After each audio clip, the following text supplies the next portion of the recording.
This is also a time of change for my family. The state gala had been designed to project unity, dignity, and royal control. Instead, one chair brought the entire evening to a standstill. The moment Meghan lowered herself into the seat, reserved exclusively for King Charles, the monarch's expression hardened. He did not argue.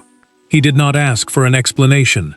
He rose, pushed back from the table, and stormed out, leaving stunned guests to confront the meaning of an insult no one could pretend was accidental.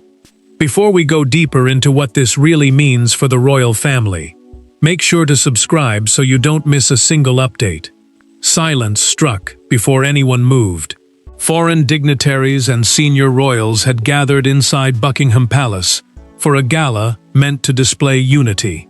A state gala is a formal royal dinner honoring important guests and representing the crown. Every place followed strict protocol, the official rules controlling rank and ceremony. Charles's position beside the guest of honor was marked by his name card and higher back chair.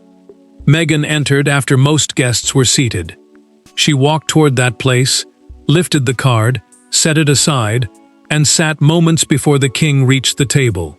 Charles stopped behind her. She looked up and did not rise. He understood the act not as confusion, but as a public challenge to his authority. Harry pushed himself halfway upright, then froze. He looked at his wife and father, caught between defending her and recognizing the humiliation spreading across the room. The prince opened his mouth, but no words came. That silence wounded Charles because his son had witnessed the insult and failed to stop it. Camila leaned toward the monarch and offered a way out. Another chair could be brought. The dinner could continue. Charles placed his program down and answered, "Not after this." The queen consort watched him leave, knowing the refusal was no longer about furniture. It was about whether royal authority could be displaced and rearranged. William noticed what others missed. Meghan did not appear shocked when the king left. Her calm expression suggested she had expected the eruption. As the ballroom doors closed, the future king followed his father and realized the evening had become more dangerous than a breach of etiquette. Charles reached the private corridor and gave one clipped instruction to the waiting equerry: "Bring Harry to him alone." An equerry is a royal aide trusted with urgent commands. The order traveled back while the orchestra played, and guests pretended the monarchy had not split open before them. And as the music continued inside the ballroom, the king's footsteps carried him toward a decision that would force every member of the family to choose a side. To the guests watching from across the glittering table, the incident lasted less than a minute. For Charles, Meghan, Harry, William, and Camilla, it carried years of resentment into one unbearable moment. Each of them understood the symbolism of that chair differently. To one, it represented duty. To another, exclusion. To a son, it became a trap. And to the future king, it revealed that the family's private war had finally become impossible to contain. Charles moved deeper into the corridor before stopping beside a narrow table. His reign had been built around ceremonial authority, because he believed public composure protected the crown when private relationships failed. The crown meant the monarch and the system of duties surrounding him, not merely the physical headpiece worn at ceremonies. Now that control had cracked before diplomats, ministers, and his own family. The king removed his reading glasses with trembling hands. Camilla reached him moments later, but she did not speak until he looked directly at her. "It was not the chair," he said quietly. "It was that she saw me standing there and still refused to rise." The queen consort understood immediately. He had not felt displaced by mistake. He had felt rejected in the one room where no one was supposed to challenge his position. Meghan remained seated, while whispers moved around the table. She had returned, carrying memories of restrictions, cold instructions, and years of being reminded where she belonged within the royal order. Royal hierarchy is the ranking system that decides who leads, who follows, and where each family member stands during official events. To her, the empty place had represented every boundary once placed around her. Harry leaned closer and asked why she had not moved when his father approached. Meghan turned toward him and answered, "Because I am tired of being moved for everyone else." The words landed harder than he expected. He had defended her pain many times, but he had not known she intended to turn that pain into a public confrontation. William watched his brother's expression change. The prince saw confusion first, then fear, and finally the realization that the act had not been discussed with him. Catherine felt anger tighten through her husband and placed a hand over his wrist beneath the table. The future king kept staring at the empty space where Charles should have been sitting, while she silently urged him not to make the fracture worse. Camilla lowered her voice and told the monarch that he had personally approved Harry and Meghan's invitation, despite objections from palace advisors. That approval had been a private attempt at reconciliation, making the insult feel even more brutal.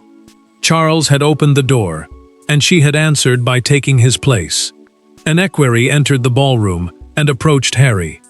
The royal aide, trusted to carry urgent instructions, asked him to follow immediately. Meghan watched her husband rise and understood the truth at once. Charles did not intend to let the evening end in silence. But the fury consuming Charles had not begun at the gala, because one earlier encounter had already turned Meghan's return into a test. The palace was destined to fail. The chair was only the final spark. The true beginning came 3 weeks earlier, during a private reception at Windsor Castle, when a carefully offered toast became a warning no one could take back. What should have marked the Sussexes' quiet return instead exposed the bitterness beneath every polite smile. One sentence from Charles, one reply from Meghan, and one slammed glass created the point of no return that everyone at the state gala would later remember. Charles had arranged the reception with only senior family members present because he wanted every boundary understood before Harry and Meghan returned to major royal events. The king's proposal allowed them to attend private family occasions, but denied them ceremonial duties, official procession positions, or influence over palace planning. A ceremonial role is a formal public responsibility carried out on behalf of the monarch, and losing that place meant being welcomed as relatives while remaining outside the working structure of the crown. The monarch lifted his glass and looked directly toward his younger son. Family can return, but royal duty cannot be reclaimed by demand. The words were calm, but their meaning was unmistakable. Meghan answered before Harry could stop her. Respect cannot be offered with conditions attached. Her glass struck the table hard enough to silence every quiet conversation around them. Harry leaned closer and urged his wife to let the remark pass. She refused. Meghan told him in a low voice that accepting the arrangement would mean accepting permanent humiliation, because every future ceremony would display their exclusion before the world. The prince understood her pain, yet he also knew his father had opened a door that palace advisors had wanted kept firmly closed. Charles heard enough of the exchange to follow his son into the adjoining corridor. The king asked whether Harry had returned to heal the family or to rebuild the monarchy around Meghan's grievances. The prince denied making demands, but his hesitation betrayed how deeply divided he had become. His father saw it. So did Harry. Meghan remained behind and noticed an open planning folder near the end of the table. Inside lay the seating chart for the coming state gala. She found her name placed far from her husband and behind several junior royals, a position that reduced her presence without formally excluding her.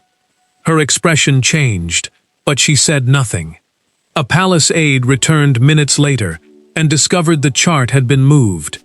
Charles's place had been circled in pencil. The documented account was quietly passed to the king's private secretary, who suppressed it to prevent another scandal before the gala. Yet the paper was preserved, and the warning remained.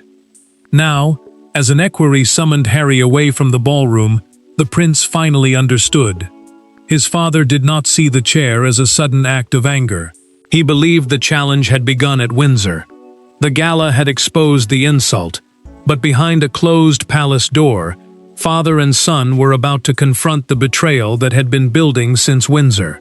There were no cameras, no advisors, and no carefully prepared statements when Harry entered the king's private withdrawing room. Charles stood beside the fireplace, still wearing his ceremonial sash, but the authority of the crown had given way to something more painful: a father demanding the truth from his son. Only one question mattered. Had Harry known Meghan intended to take the royal seat, or had he become another person caught inside her act of defiance? Harry entered expecting anger, but the silence unsettled him more. Charles had ordered every secretary and courtier out before his son arrived, removing the people who normally softened royal disputes or turned emotion into careful language. A withdrawing room is a private chamber used by the monarch, away from formal guests. And tonight, it had become the place where father and son could no longer hide behind protocol. The king lifted the Windsor seating chart and placed it between them. The pencil circle around his position remained clearly visible. Harry stared at the mark, then at his father, realizing the paper had been preserved as evidence rather than dismissed as an innocent disturbance. Charles did not delay. "Did you know?" The prince answered no. His voice was immediate, but his expression carried something less certain. He admitted Meghan had spoken repeatedly about forcing the family to acknowledge her instead of placing her at the edges of every ceremony. She had described the gala invitation as a display of inclusion without real power, allowing her to be seen while ensuring she remained controlled.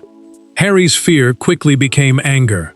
He accused his father of creating that resentment through years of rigid treatment, cold decisions, and public boundaries that made every family gathering feel like a test.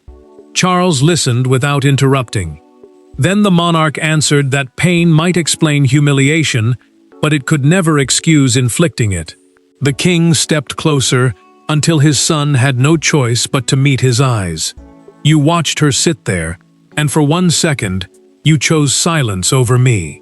Harry flinched, because the accusation was true.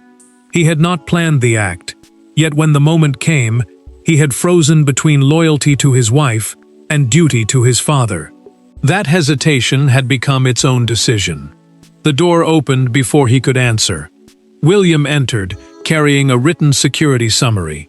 The prince explained that palace footage showed Meghan removing the place card before Charles reached the table. Security footage meant the private camera recording used to protect the residence and everyone inside it. The evidence ended any claim that she had mistaken the chair for her own. Harry looked from his brother to his father, suddenly trapped by facts he could not argue away. Charles placed both hands on the table and delivered the decision that changed the night completely.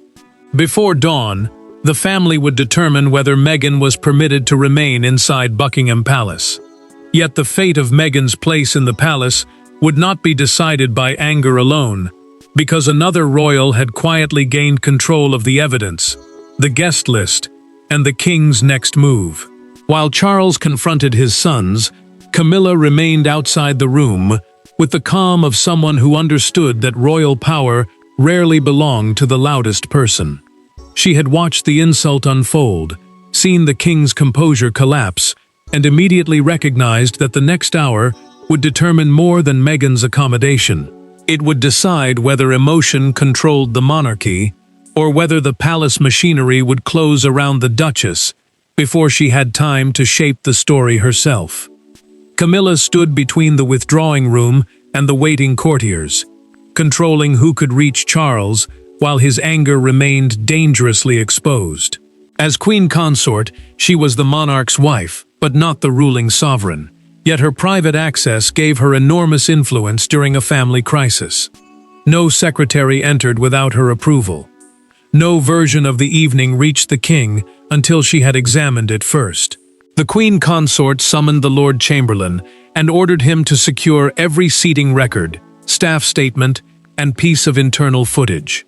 The Lord Chamberlain is the senior palace official, responsible for major ceremonies and royal household arrangements. She knew one careless leak could reduce the night to a simple argument over a chair, while the fuller evidence suggested preparation, intent, and a direct challenge to Charles. Camila stepped into an empty side room and removed one earring with fingers that would not remain steady.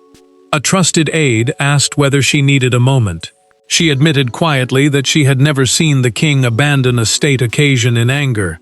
That frightened her, because his public control had survived family betrayal, political pressure, and years of humiliation. Meghan had broken through it in seconds. Catherine intercepted her in the corridor before she could return. She warned that turning the incident into an official punishment could permanently destroy what remained between Harry and his father. The future queen believed the prince was already trapped between guilt and loyalty, and forcing Meghan from the palace would make him choose before emotion had cooled. Camila did not soften. She answered that refusing to act would destroy something larger, the belief that royal boundaries still carried meaning when challenged before foreign guests. Then she opened the sealed staff report. The written account revealed that Meghan's assigned place had been altered earlier that afternoon, after a handwritten request arrived in Harry's name. He had denied sending it.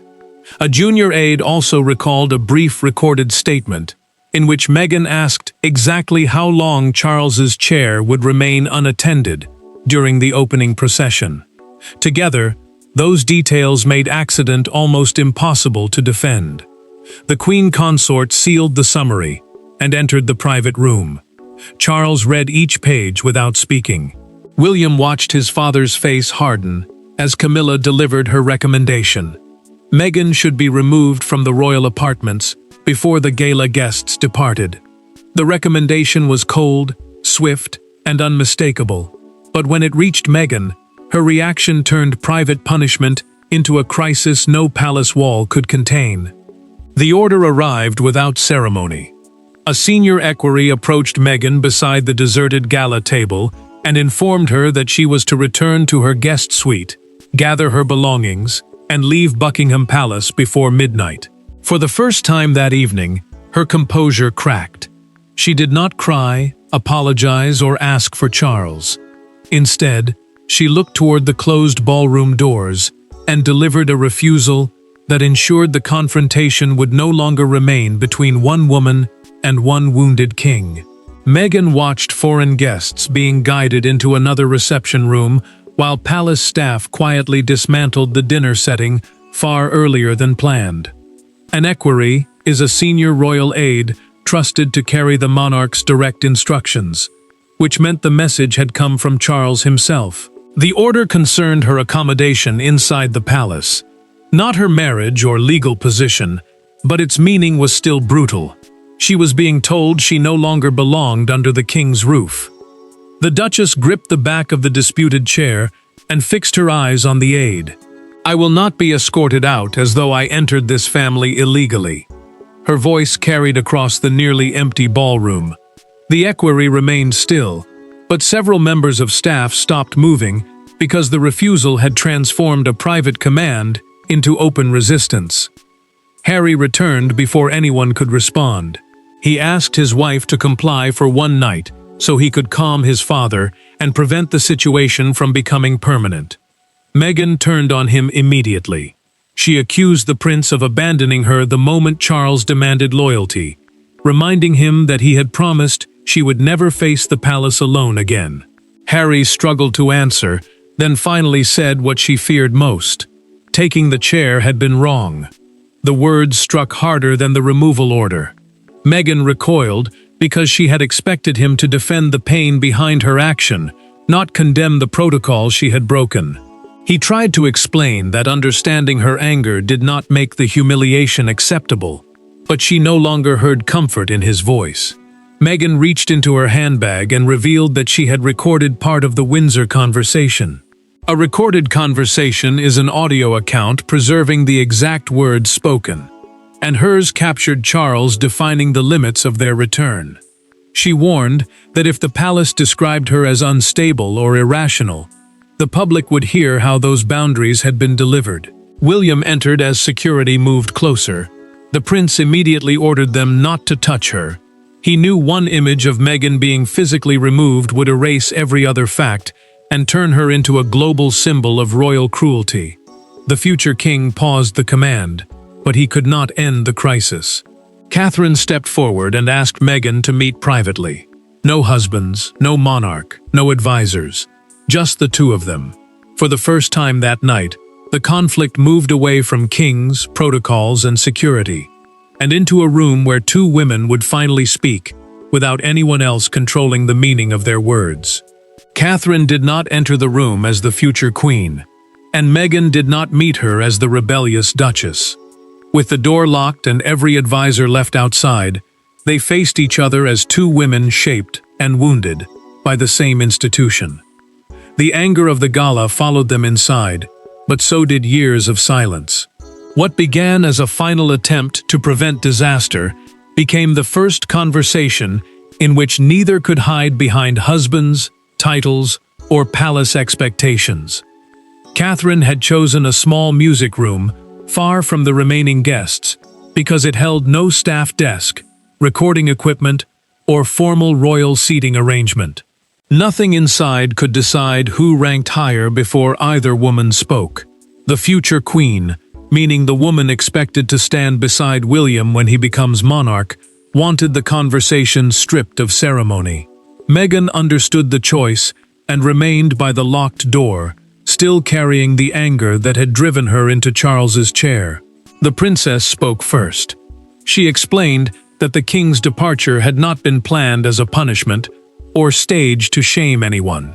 Charles had faced two impossible choices: surrender the place reserved for him or order Meghan moved before foreign dignitaries. He had walked away because either response would have turned the insult into a larger public spectacle. Meghan listened, then admitted the truth Catherine had come to hear. She wanted the monarch to feel, for 1 minute, what it was like to approach a place and discover someone else had decided she did not belong there. The Duchess said every restricted entrance, distant seat, and carefully controlled appearance had carried the same message. The chair had simply returned that pain to the person at the center of the system. Catherine did not dismiss the wound. She told Meghan that some of the treatment had been cold, unnecessary, and deeply personal. Then her voice hardened. Using humiliation to express pain had not created understanding. It had created another victim, and this time that victim had been Harry's father before an entire state gathering. Meghan removed her phone and placed it between them. She revealed the Windsor recording through the saved audio file, allowing the exact conversation to speak for itself. Catherine did not ask her to surrender the device. She asked one question: would releasing it heal the injury, or merely make everyone bleed in public? The silence stretched until the Duchess finally looked away. Catherine then confessed that she had argued against the Gala seating plan because placing Meghan so far from Harry seemed deliberately punitive. That admission confirmed the resentment had not been imagined, even if the response had crossed a line. Meghan unlocked the phone and deleted the recording in front of her. She agreed to leave voluntarily before midnight, but only if the palace did not claim she had been expelled. Catherine accepted the condition and carried the proposal directly to Charles. By dawn, one deleted recording and one voluntary departure would reshape the story. But outside the palace, the world had already chosen its own version of what happened. The palace tried to contain the crisis behind closed doors, but one photograph escaped before sunrise. It showed Charles leaving the ballroom with his jaw clenched, while Meghan remained seated behind him in the king's unmistakable chair. No explanation accompanied the image. None was needed. Within hours, the photograph became a symbol, shaped by whoever viewed it. Royal insult, female resistance, family cruelty, or the collapse of discipline inside Britain's most watched institution. Charles approved a brief palace statement, saying he had withdrawn because of an unexpected private family matter. The wording protected the people involved, but it failed to explain the confrontation visible in the photograph. A palace statement is an official message released on behalf of the royal household, and every missing detail inside it gave the public more room to create its own version of the night. Broadcasters replayed the sequence again and again. They examined the higher back chair, Harry's frozen reaction, Meghan's refusal to move, and the moment the king turned away. Charles's supporters saw a monarch publicly humiliated in the room where his authority should have been unquestioned. Her defenders saw a woman exposing how rank controlled every seat, entrance, and relationship around the family. The argument reached Buckingham Palace before the morning traffic had cleared. A crowd gathered beneath the balcony, divided by two handmade signs. One man raised a piece of cardboard reading, "Respect the crown." Beside him, a woman held another saying, "Respect goes both ways." Their silent confrontation captured what hours of debate could not. Britain was no longer arguing about a chair. It was arguing about who deserved dignity first. Meghan left voluntarily before midnight, and the palace formally denied that she had been physically removed. That confirmation quietly honored the agreement Catherine had carried to Charles. The Duchess had stepped away without releasing the Windsor recording, while the king had restrained the institution from describing her departure as expulsion. Harry did not leave beside his wife. A separate photograph showed the prince departing several hours later, his expression heavy after one final private conversation with his father. His delay created another storm. Some believed he had chosen Charles over Meghan. Others understood that he had remained because silence had already damaged both relationships once that evening. The fictional London Chronicle gave the crisis its defining headline. Above the photograph, two words filled the front page: the empty throne. The article described the gala as the night royal authority walked away from its own table, and the phrase spread faster than the palace could answer it. Charles read the front page in silence. Then the monarch began preparing a final statement, not to claim victory or condemn Meghan, but to warn his family that pain could explain rebellion without making humiliation acceptable. And when the king finally spoke, he did not defend the chair, condemn Meghan, or excuse himself. He delivered a verdict on what the monarchy could survive and what it could not. By the following evening, the anger had cooled, the chairs had been removed, and Buckingham Palace once again appeared untouched. But nothing inside the royal family remained quite the same. Charles had been publicly challenged. Meghan had forced her pain into the center of a state occasion. Harry had been compelled to choose honesty over automatic defense. And Catherine had prevented one humiliating moment from becoming permanent destruction. The final question was no longer who owned the seat, but who had learned from losing control. Charles gathered William, Catherine, Camilla, and Harry inside a private audience room before any final statement was released. An audience room is a formal palace chamber where the monarch holds important meetings away from public view. The king made one point clear from the beginning: no decision would be driven by leaks, revenge, or the anger of the previous night. Whatever happened next had to protect both the family and the institution they represented. The monarch confirmed that Meghan would not be banned from future private family gatherings.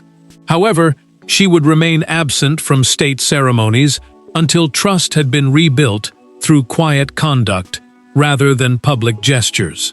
A state ceremony is an official royal event carried out on behalf of the country, making attendance a sign of duty and confidence rather than simple family inclusion. The boundary was firm, but it was not exile. Charles then acknowledged his own failure. He admitted that the original seating plan had been unnecessarily harsh and that palace protocol had been allowed to become a weapon of personal exclusion. The king understood that rules meant to preserve order had deepened Meghan's resentment instead. Her response had been wrong, but the pain behind it had not appeared from nowhere. Harry stepped forward and apologized for remaining silent when his father approached the chair. The prince admitted that fear had trapped him between his wife and the monarch. Charles did not embrace him.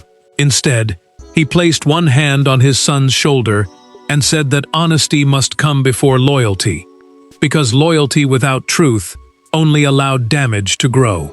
Catherine waited until the others had finished before revealing what had happened inside the locked music room.